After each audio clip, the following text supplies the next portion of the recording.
Hi guys, let's get a catch up on all the badly behaved nepo babies coming out of the UK, shall we?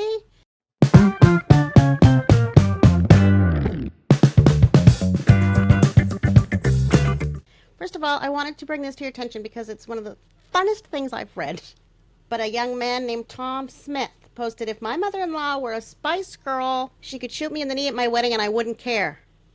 Bravo, son, bravo. I feel much the same. Breaking news has just been dropped exclusively in the Daily Mail that gasp, shock, horror, Andrew Mountbatten Windsor, formerly known as Prince Andrew, is still the Duke of York. According to a leading expert on peerages, a Mr. Michael Rhodes, Andrew Mountbatten Windsor is not the slimy little commoner that we've been led to believe he is after the king ousted him from his prince title, from the family, and out of his HRH privileges just last fall. Apparently, he is still the Duke of York, Baron Kililchach when he's in Ireland, and the Earl of Inverness when he's traipsing through the heather in Scotland. He was removed from the roles in the House of Lords as Duke of York. However, apparently that's meaningless because the guy, Michael Rhodes, this expert in peerages, goes on to list off about 200 other dukes, such as the Duke of Argyll. None of these people are in the roles in the House of Lords, but are still enjoying the use of their title and are known by that title. So, I mean, if you're Sarah, how exciting is this? She's hanging on to that Duchess title still. So Sarah Ferguson, Duchess of York, has been able to use this title despite being divorced, despite the late Queen and her husband, the former Duke of Edinburgh, absolutely despising her. She was able to still live off old Andy. They lived together despite being divorced. They're the happiest divorced couple I've ever seen. But she's been using this Duchess of York title, and we know she's been very mercenary with it, even with his title, selling proximity to him off when she needed cash. I'm telling you, I would be too.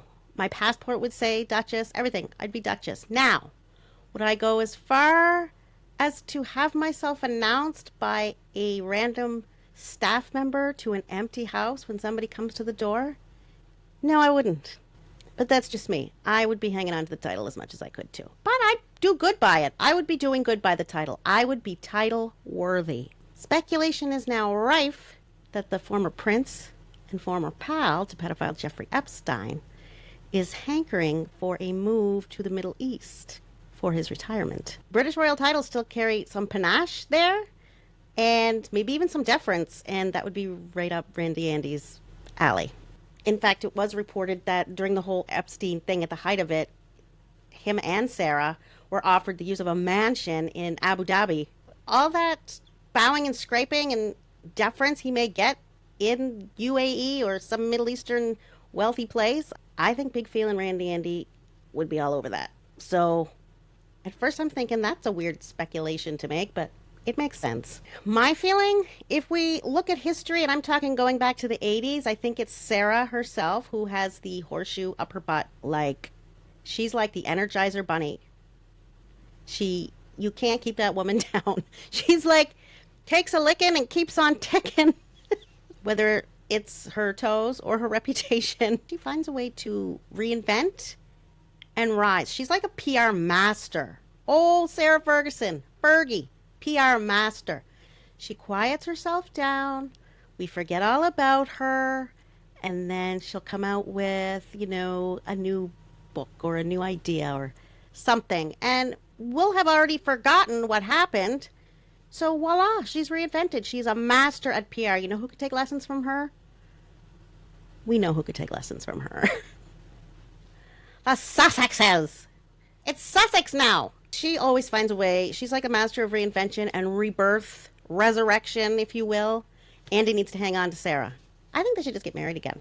So many badly behaved nepo babies coming out of the UK. Like, what is going on? I can seriously see money and privilege doesn't make one happy. I mean, is there making these people happy? Like, come on. And then I was thinking, because I was thinking in my head, nepo babies, can we call the royals nepo-babies?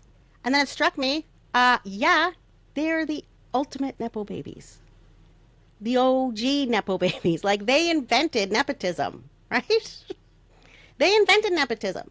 Speaking of badly behaved nepo-babies or royal babies or nepo-royal babies, let's pivot to Prince Harry, the prince formerly known as likable and popular. Unlike other commentators, I'm not going to bring up his horrendous hair. Okay, I just did. But who are you trying to convince, Harry? Oh, so ironic, your name. Who are you trying to convince? Accept it, lean into it, and move on gracefully. It's my advice for you with regard to the... So the big news today is that Meghan has posted a new photo to her Instagram to celebrate the launch of a new jam flavor. Sorry, not jam. It's the legal term for whatever product she's making is actually fruit spread. So she's doing a little teaser because she's launching a new flavor, and it's, wildly popular, apparently, her jam. But she posted a photo on her Instagram. It's her. It's a black and white shot. And in it, looks like she's trying to be reminiscent of a well-put-together 1950s, a little bit of Jackie Onassis 60s vibe. She's holding balloons.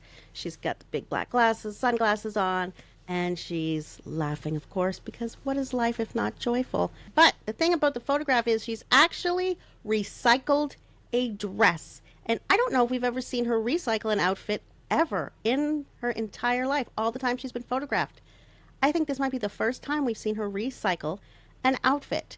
So the dress that she has on in this photograph, that was taken recently, she had worn way back in 2018 at Kensington Palace for the Royal Foundation dinner that she attended with Prince Harry. It is a textured navy blue dress designed by Roland Mouret. 1,700 pounds this dress costs. Well, I should hope you'd get more than one use out of it. I mean, who am I? What do I know?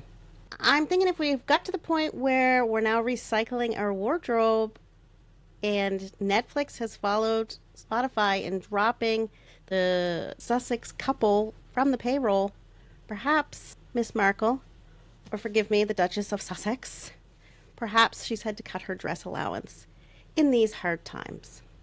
What are these nepo babies and royals supposed to do? Times are tough. Times are tough in Montecito. The Sussex couple have already written their tell-all book, probably made all kinds of money. Meghan could still write a tell-all. But anyway, nothing brings in more money than telling stories on your nearest and dearest and burning bridges. Brooklyn and his wife Nicola, we're back to the Beckhams.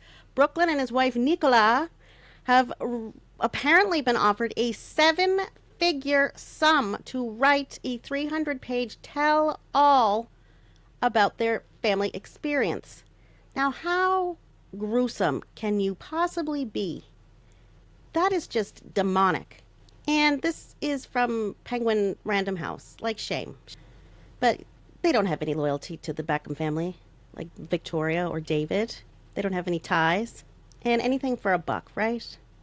Anything for a buck. Rumors are also flying around that Brooklyn and Nicola are considering a Merkel-style interview with Oprah.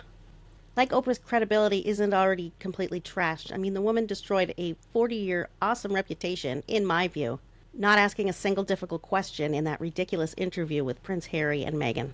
The lies that they told in that interview, and Oprah, who's supposed to be a journalist, I mean, she started her career as a journalist, didn't ask any questions, obviously didn't do any background research. I mean, it was a free-for-all. What was the point? Why was Oprah even there? Why did you have to talk to Oprah? You could have done this. You could have just told your story on YouTube. The last people on earth I would take family relationship advice from are Prince Harry and Meghan. Like, really. And I said it last week, and I'll say it again. The only thing that Prince Harry should be saying to young Brooklyn is, you're so lucky you still have your mom. I would give anything to have 5 more minutes with mine. That is the only thing that should be coming out of Prince Harry's mouth. Do I believe he said anything? I don't. I just don't believe it. He's not the sharpest tool in the shed. You know what I'm saying? He's incandescently, emotionally immature. No doubt he vomited up some Markle-esque word salad about boundaries and toxic parents. It's enough to make all of us hurl. And that's not to say I don't wish young Brooklyn well in the future with his wife. But one thing that all of these people, Prince Harry, Brooklyn, Nicola, should try hard to remember, and that is that they're going to have children. Well, Harry and Meghan allegedly have 2 children, but Brooklyn and Nicola, are planning to have children, and someday, guess what? Those children grow up too. And how would you like it to have all the actions that you've done over the years raising those children be misconstrued and focused on in a lifetime of good that your parents have done for you, to eagle eye in on some negative situations, which we all have, because don't even get me started. That's just something to think about. And I'm going to try to end on a positive, because there is a wedding. There's always a wedding. So this time, who's getting married? It's Lady Eliza Spencer, who is the daughter of Charles Earl Spencer, brother to Princess Diana. So Princess Diana's niece, Lady Eliza Spencer, is getting married to her South African entrepreneur, Channing Millard. They had a wonderful party this week. But see, there's still a negative there, because Charles the Earl, her father, did not attend. And apparently he didn't attend either wedding of her 2 other sisters. So there's a family feud in the Spencers too. So that is a issue that runs deep in the Spencer family. It has infected Prince Harry. Is nobody happy anymore? What are we looking for in parents here? What is happening? Count your blessings. That's my lesson. My wisdom for the day. Count your blessings. All you nepo babies have many, many of them that none of us will ever see. Of course you have a bit of emotional damage. Everybody does, because we're all raised by human beings. But anyway, I went on about that last week, so I'm not going to pull it all up again. A little bit of gratitude goes a long way. Gratitude. Focus on gratitude. Let's end on a positive, because I'm sure this was a bit of a balm to Victoria Beckham's spirit. Yesterday, Monday, January 26th, Lady Victoria Beckham was bestowed an honor in Paris. Matriarch of the Beckham clan was awarded her own knighthood, Knight of the Order of Arts and Letters.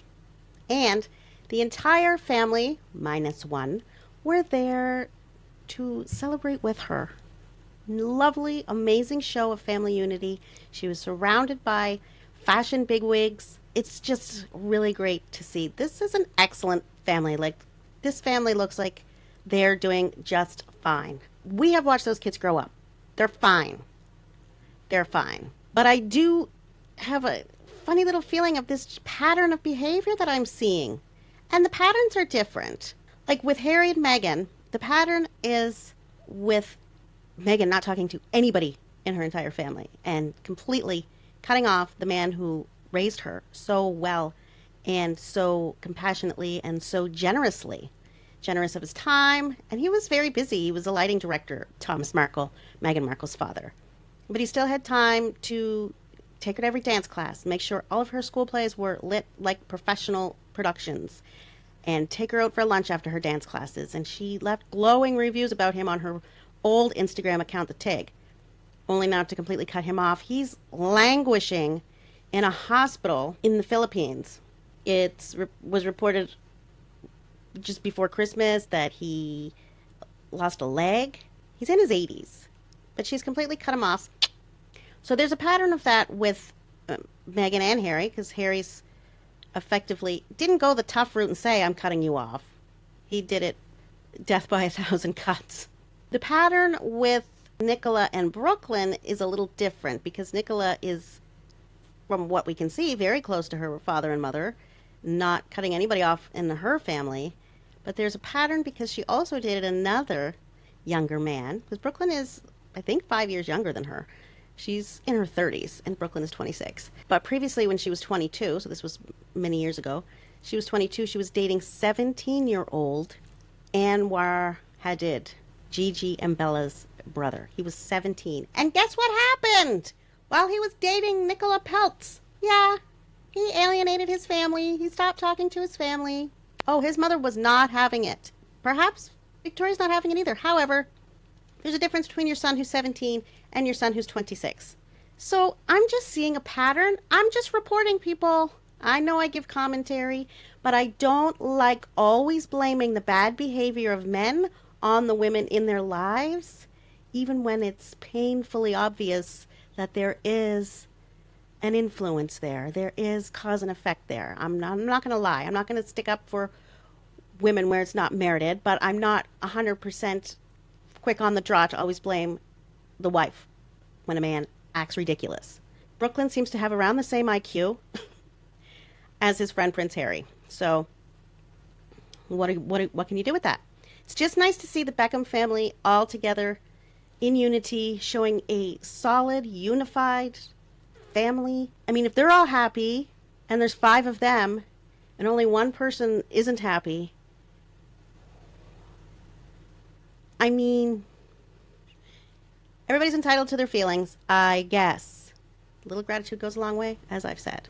Lovely to see Lady Posh in Paris picking up a posh prize. When she received this Knight of the Order of Arts and Letters, she gave a little speech, and it made her husband David tear up. This is a feeling family. These are not narcissistic people.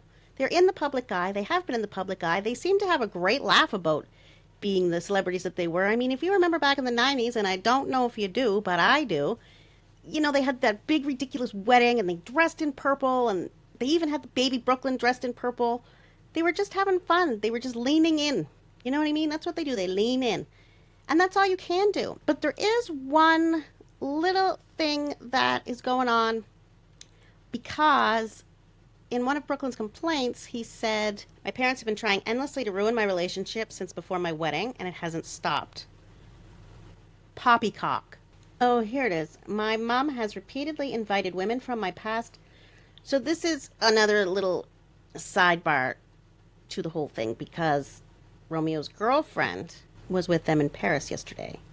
And when we look back and we see this in Brooklyn's statement, "My mom has repeatedly invited women from my past into our lives in ways that were clearly intended to make us both uncomfortable." Well, if your other kid is now dating her, what are you supposed to do? Romeo's girlfriend is Kim Turnbull, and publicly she has stated that she never had a relationship with Brooklyn. They were just at school together. But they were seen, I guess, together, or photographed together at the time, like we're talking 10 years ago. So they were like 14, 15 years old at the time. I mean, how is that driving a wedge if you're supposed to be grown?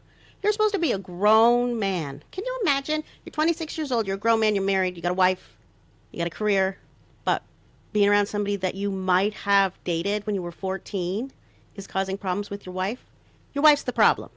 Your wife's the problem, if that's a problem. Dancing with your mom, and that's a problem, your wife's the problem. See, I don't want to make the wife the problem, but sometimes the wife is the problem, and that's the vibe I'm getting. It's like he's been markled.